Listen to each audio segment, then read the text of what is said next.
So Baker Mayfield, now available. Wanted to be traded. Will be traded. Yep.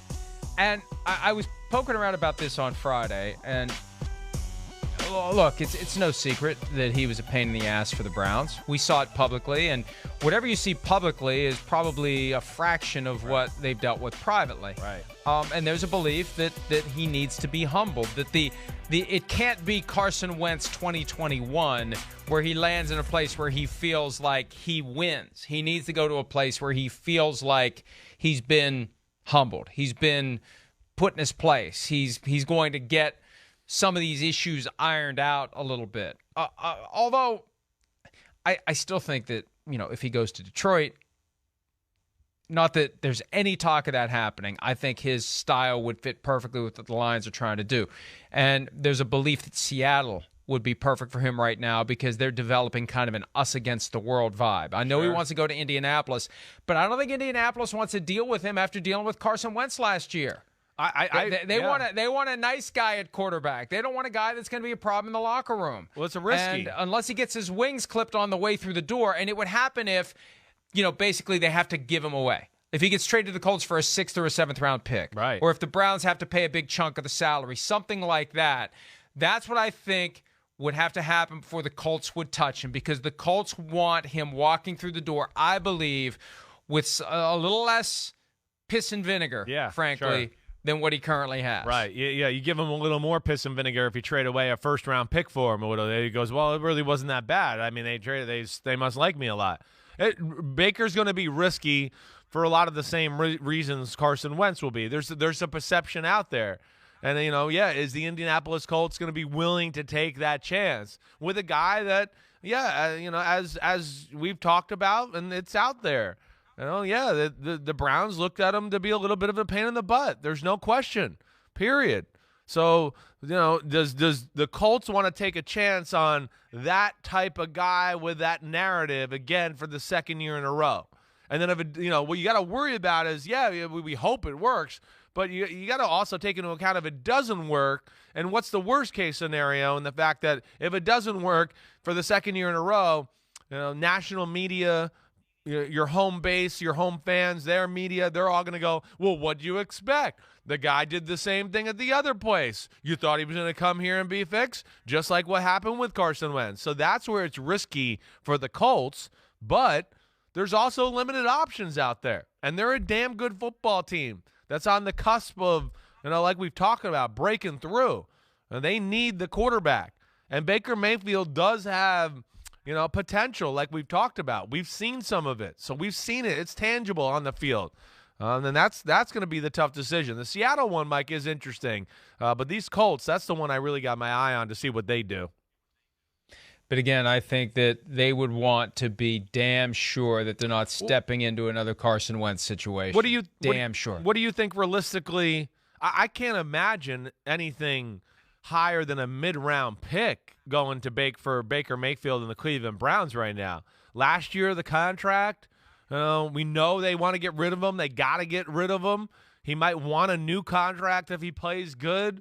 The perception that is out there, I would think that it would be a 4th rounder or lower, really, honestly, for a Baker Mayfield. If you're sending the full contract, the full $18.8 million to a new team, that's going to reduce the trade value. If you're going to pay some of it, you get more. We've seen that more and more frequently in recent years. And, that's why the Cowboys only got, a 6 or a 5 for Amari Cooper, because the Browns took on the obligation of his contract fully and completely. If the Cowboys had paid some of it, they would have gotten more. And it becomes a transaction about buying draft picks, salary cap, and cash space for draft picks. The Brock Osweiler trade from 5 years ago, when the Browns took his contract, $17 million guaranteed, and got a 2nd-round pick from the Texans for doing so. The Jared Goff piece of the Matthew Stafford trade. The Lions get an extra 1st-round pick. That's the rough estimation for taking on the Goff contract. So if you're going to take the Baker Mayfield contract, I don't know. I don't know what you get if you're the Browns. I don't think it's quite at the point where the Browns would have to send a low-round pick with the $18.8 million to get it off the books. But that's a complication. And the fact that he's not under contract after this year, that's a complication. So it all goes into that analysis. I got a question for you, though. Yeah. I think back to last year when the Odell Beckham Jr. stuff happened and there was kind of a broader public push, free OBJ, and he was a sympathetic figure and whatever was going on there. And does it bother you that there's been not a peep from anyone in the NFL, specifically with the Browns or anywhere else, in support of Baker Mayfield? It says a little something. It says, it does to me. And I know we brought it up a little bit on the show a few times, but yeah. And I think we brought it up more through the lens of OBJ a little bit to go, listen, nobody in Cleveland's pointed a finger at OBJ ever since he's left. And in fact, we've heard more behind the scenes kind of pointing the finger at the quarterback than anything. So, yeah, where there's smoke, there's fire. That does. It does. And then, Mike, I even think I saw something you wrote. I don't know if it was yesterday or Saturday. Again, I was down with the in-laws in Florida and lost track of time and days and what the hell was going on a little bit. But, I think you wrote even it bothered you a little that you're not hearing really anybody stick up for him even right now. There was really nothing public sentiment, anything from a player in the locker room in Cleveland. It bothers me a little bit. It does. There's no doubt.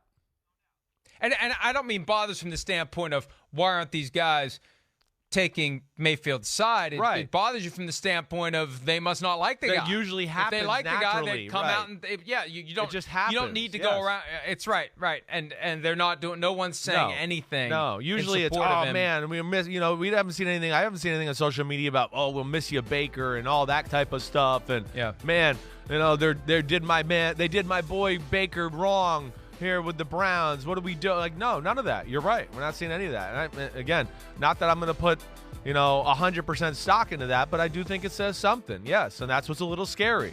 Again, it's the rumors you hear are starting to connect with the reality a little bit as you piece all this together. And it's going to be interesting to see where Baker Mayfield goes. The Seattle one that you bring up is interesting, no doubt.